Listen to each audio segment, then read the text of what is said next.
Hello and welcome to another episode of Talking TRM, the podcast dedicated to travel risk management. My name is Bex Deadman, also known as Travel Risk Bex. Now, who am I joined with today? Every time I do these episodes, I'm trying to make it a little bit more like who's through the keyhole. Then I forget we're actually on screen. If you're watching it on YouTube, you'd see straight away anyway. But if you're on audio, we make it a bit more interesting for you. So, new friend. Love this. This is what I'm loving about this industry because there's so many people in so many different areas of it. And there's just this sort of willingness to kind of work together in this industry that I haven't totally experienced on the travel side. That's not to say travel companies aren't willing to work together. It's just they're a bit more siloed and regimented because they're kind of all massive industries within their own sort of right, whether it's accommodation or air or whatever.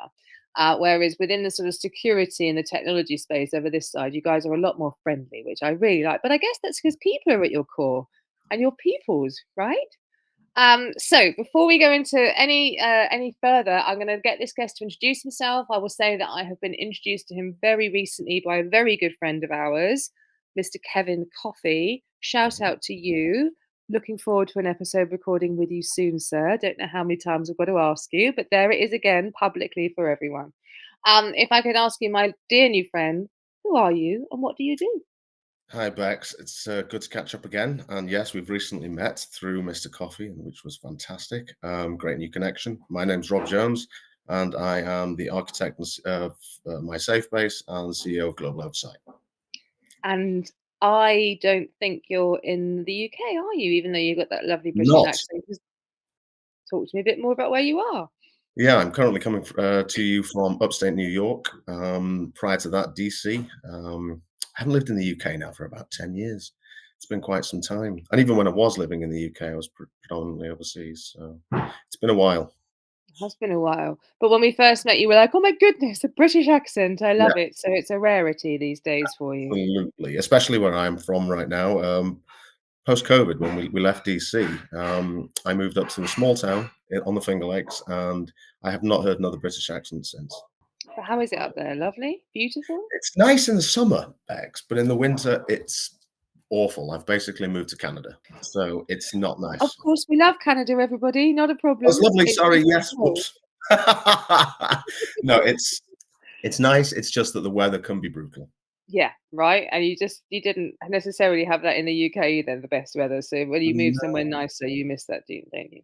Yeah, a little bit. I think up here though, it's the cold is it's real cold. The Yeah. UK can get cold, but it's not comparable to up here. We don't know what cold is. We don't have a clue. We don't know what any weather is. Well, we are beginning to understand what adverse weather conditions are like, as you know, which is kind of a Mhm. conversation that we have around this. So let's just talk a bit more about what you're doing now. I want to get into your why and how you got into this space, but let's just talk about what goes on for you guys on a daily basis. What are you up to, and how are you helping the market?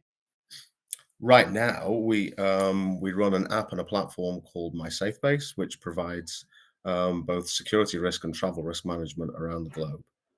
It's used in over 50 countries now, and our biggest marketplace is implementers of the US government, foreign aid assistance in conflict zones. So we provide GPS tracking, all smartphone based, um, urgent help request capability, coordinate relay, mass messaging, secure messaging.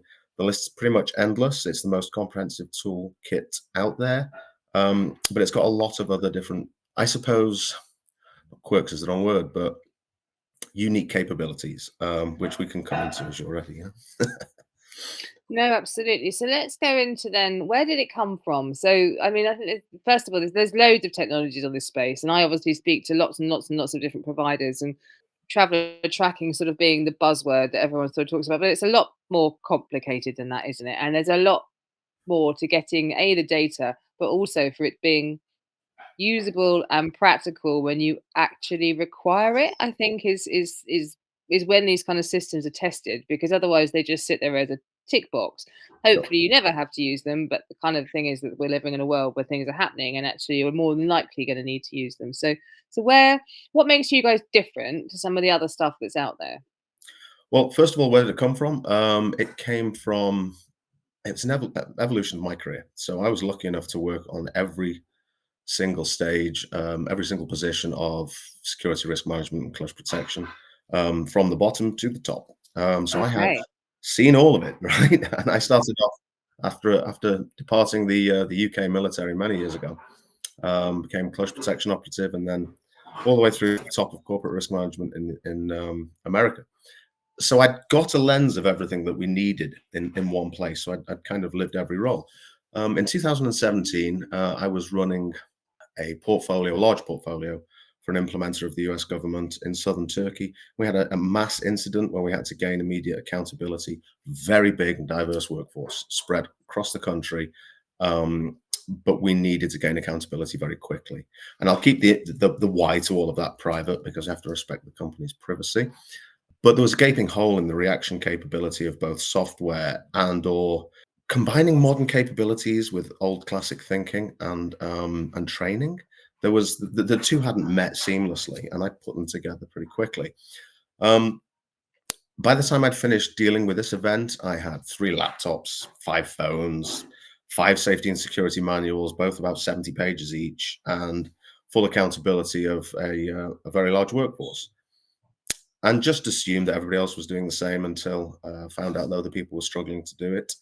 And I look back at I was working at a hotel at the time, and I look back at my space, and I saw what became my safe base. It was very obvious to me, and we piled every tool that you could possibly need for that scenario and more into what became my safe base. The difference with it, primarily at that point, was it was designed to give companies the ability to operate from a more private perspective than maybe going to a one-stop shop for tracking an urgent help requests or a call center. That'll give you not so much a pre-programmed response, but they do have a lack of personability sometimes because the company can't really get involved. So we designed this for the company to be able to utilize and primarily moderate themselves, to be able to react themselves, to cut out the middleman, so to speak, and give them the capacity to be able to gain accountability and interact with their workforce in the time of crisis and or other. So what we did was generated what we refer to as master branch technology, so everybody could get their own platform and supporting app, and it gives them the capacity to deliver security in the way that they see fit, to their risk palette. Everybody's risk palette's different, every situation's different, every country's different, every geopolitical risk factor can counter another. So to have one silo dealing with all of that didn't seem logical to me. So I created this to fit any kind of institution. So that's pretty much the key differences. And I'll stop there, otherwise I'll talk your head off. Oh no, you can, you can. There's a couple of things I just want to kind of go back on. So I want to go way back in a second because I really want to get into why and some of the sort of difficult, not your whys, and some of the difficulties as to why this is important because I don't think people get what happens when you're on the ground Yeah. fully unless you've got some experience. And I can't say I've ever been there either. I'm just, but I do speak to a lot of you guys to kind of get a completely different feel for it. So I just want to talk. You said silos. Let's just get into that a little bit more. When you're talking about silos, and I guess when I'm talking about silos, why are we always talking about trying to get out of these silos and make everything smoother? What are the problems if we don't do that when we're on the ground? So it's reaction capability. And in any security situation, one of the most fundamental things is the ability to react quickly. If you don't have anything in your periphery and everything is siloed out of your periphery, then it's very difficult to do that in a cascading and logic sense, or a logical sense. It's very difficult to be able to pull them all together. And then it's reliant upon the brain of either the risk manager or the person reacting to be able to do that, and in time of crisis.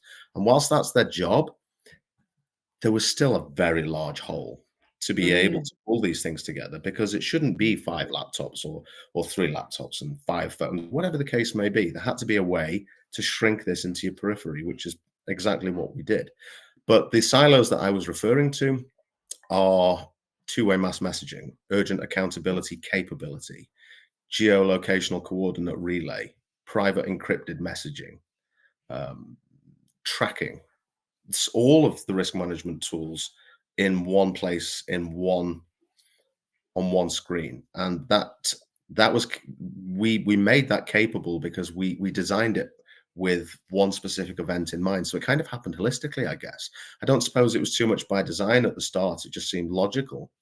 But then as we grew as a company, um, or in fact, even before it was a company and we were just in beta testing stages, um, it became obvious to us that to give people that capability was one of the biggest things that we could achieve. The industry right now is still very much, a one stroke broad brush for all of these tool sets, and we wanted to be able to try and come away from that a little bit and offer institutions the capability to manage their own risk with everything in one bottle, if that makes sense. Totally. I wanted to jump on it because we talk about it a lot, and I think it's important just to clarify when even we talk about it, we're talking about slightly different things. But Mhm. that's exactly I came out of travel as an aggregator of travel for travel management, and you have to kind of know a little bit about everything if you're aggregating, right? So you're kind of above the silos, Mhm. not above I know. in where you think you are, but just above from a perspective of kind of the viewpoint. So you get this different viewpoint, and it used to frustrate me because I was like, we're, from a customer's perspective, from a consumer's perspective, travel is travel. Like, what are all these other bits? But it's a huge industry made up of other industries that are siloed. But then you get into the how it's managed within a corporate, and it's exactly the same situation. You have HR looking after mobility, you have security looking after high risk countries, you have risk management, maybe from a finance perspective, considering emerging markets. Then you have travel, who sits under procurement, and it's a cost to control. So this kind of situation. So actually, when you're then in a real life situation when you need to get that information, all of these different people within the organization at different sign off level. So how are you going to get that information quickly? And it's so we're talking about the same thing. We're just coming from a slightly different part, and I think that's I why this totally agree. is so important. Mhm. Um, because then I realized security are exactly the same. You guys were in silos too, because of all the different technologies. We're all in silos. Come out the silos. Enough. I just want to go right at the beginning. You said time critical innovation. One of bugbears when you're a customer service operating a technology is how quickly you get back to people, especially the larger you are, the biggest corporation. I saw a great post the other day on LinkedIn by a lady who wanted to get her accommodation moved on Airbnb because she was concerned about her security, and they took 24 hours to get back to her. So again, if Mhm. that was a situation that she's not comfortable in, how are they kind of working with that? So let's talk about what time critical means in relation to the incident that you were talking about when we first started talking about it without telling us the detail. It's a great kind of. I'm going to come back to the actual event, but what you raise a great point about the time critical reaction.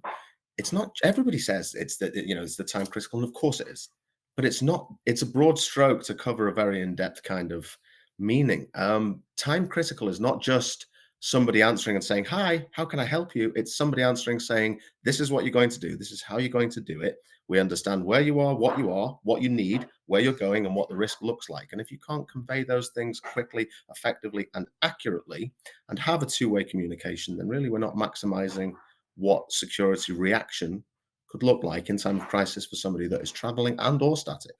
So it's about not just the speed, it's about the quality of the response that you get as well. And without taking or detracting from, let's just imagine a large call center that has outsourced, you've outsourced your company's complete travel risk management requirement, um, or static risk management requirement, and you have given them a safety and security manual to read from when the time of crisis arrives. They don't understand the person, the risk picture. It's very, very difficult to get the information that you need. I've received that help, and it's not unhelpful. It just could be a lot better. And how could it be better?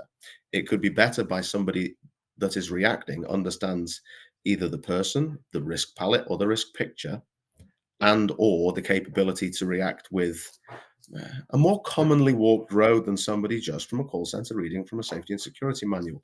So if it is being utilized and run by a company itself, they're moderating it themselves with their own internal security infrastructure, then you are reducing that time and you're increasing the quality of the response. Therefore, you're naturally increasing the security capability um, of the company and reducing the vulnerability to the individual. So security speed it's a broad stroke to cover both of those two things, and one often gets brushed over because it's right, speed is of the essence, but the quality is just as important, if not more important in some ways. But going back to your question of where why this mattered in the scenario that I'm giving you, uh, it's difficult to answer because I have to respect the privacy of the organization. Perhaps I'll do a slightly different version of it then. Let's not be Oh, okay, specific. Let's just take it back again. I think why we look at companies and how quickly they actually can react to things, the organizations themselves when a situation occurs. And I think with the best will in the world, there's more pressure now on organizations than there ever has been. And part of that is because of the social media and the connectivity of everybody else that's involved in that situation. So it's kind of whereas we may have got away with perhaps 24-hour or 48-hour response, at least before you put something out publicly for a big incident, that's not the case anymore. So a company really has to jump on this because what you don't want is to be in a situation where your son or your daughter is contacting their parent to let them know about a situation that the companies are not on top of, right? sure. Because so that's where we kind of have these kind of conversations around time codes when I completely agree with you. I've seen SLAs across TMC technology all my life. And it's like the phone call will be answered within certain amount of rings. What does that Great. mean though? That's the point. Yeah, and I know that's where you're going, of course. Yeah, exactly. What are we going to do at the end of that phone call? And if we've got to then sit there and explain who we are, or it's been outsourced, it's going over to a call center at a certain point, so that's being picked up by a different country, you've got another load of difference. And I think where this gets confusing is that often people will call their TMC about this stuff, and it's not them they should be calling at all. They should be calling their insurance company, or they should be calling their risk management company. And again, we get to this silo situation. So as a traveler, you're now stuck in an incident and actually you don't know who to contact or Sure. what to do or where to go. So that's just as complicated and as frustrating. So I know that the system that you set up is obviously this importance of two-way is essential. So let's get into that a little bit more as well as to how they can communicate as much as you can communicate back. The so the system will give you the capability, first of all, for a company to use it from a completely isolated and secure perspective. They're completely self-sufficient. The messaging system within there, so the app has its own messaging system, which WhatsApp and Signal, to even some good governmental organizations now, are not allowed to be used anymore. Why? Because they've been compromised. And that's not slur to WhatsApp and Signal in any way, shape, or form. It's just that to some degree, their fame is their undoing, and the size of the use. Um, and without getting too broad into that, we have encryption levels on our messaging to each platform um, that also do not require your phone number. So it's another layer of security. So once the app has been downloaded from the App Store and you've signed in, both the platform or the app don't hold your phone number and don't need it to be able to communicate. So it's an extra layer of security. One of the biggest things and the primary things I was taught as a young risk management consultant was it's known as layered security, which is you for instance back in the times of castles, you'd have a moat and you'd have archers and so on and so forth. So it's stumbling blocks, I guess, to put in people's way. Well, another layer of security is not having your phone number at all out there. And you have to invite people into your own ecosystem. You control your entire castle. You've put a moat around it. So the security level from that is naturally way higher. So you can reach out to somebody directly in your organization just at the drop of a hat at a message. And as long as it's being moderated by the institution, the company, then you're in direct communications with the people you need to be talking to. And that then kind of spills over to what organizations want to look like in the future. Do they really want to have the capability to react, or do they want to just say that they want to do that? That's the question. In the future, do organizations really want to be able to react to save their employees? Do they want that level of visibility when it goes wrong? Because if they do, we have the technology to give it to them right now. So anybody that says they want to be able to improve security and give that to their customers or their clients or their staff or their pupils, for instance, from the school perspective, Don't even get me started on schools in the US. I'm there are some security issues that make my teeth curl. I can But imagine. Oh my goodness.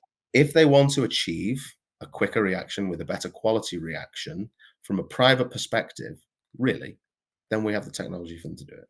If they don't, then okay. I think I hear you, and I think it's music to my ears. I'm kind of banging this drum all the time. That this isn't a difficult. It's a difficult. It's not even difficult. It's honestly not difficult. It's a mindset change. It's Mhm. stop thinking about this from a financial perspective and Sure. start thinking about this from a people perspective. And Absolutely. then the whole thing changes.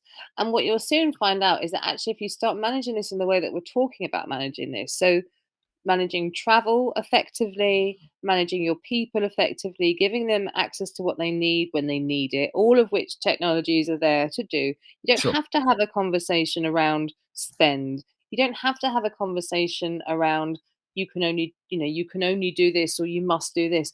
If you have the right if you use the right if you use the right language and you advise people that you're doing this to protect them and it's for their safety, the Mhm. whole thing changes. But and here it is. You have to do it. You can't then say this is what we're doing. You can't then use tools that are not fit for purpose. Mhm. Um, and I'm really sensitive about how I get into this because I am quite challenging. I do challenge the industry constantly on this because, like every other industry, we have some big giants that sort of take over, and then the companies end up tick boxing. It's nobody's fault that this has happened. There's just a there's just a misunderstanding, and now It's we're also sort of financially verging. driven though, Bex, and I've got to jump in if you don't mind, because the No. just one tool of the 12 that we have, right? That industry, if we were driven by money, we would follow what is the compound annual growth rate of just mass messaging. Just mass push notification, mass messaging is a $5 billion per year space. What? It's almost That's crazy. it has a compound annual growth rate of now 5 billion.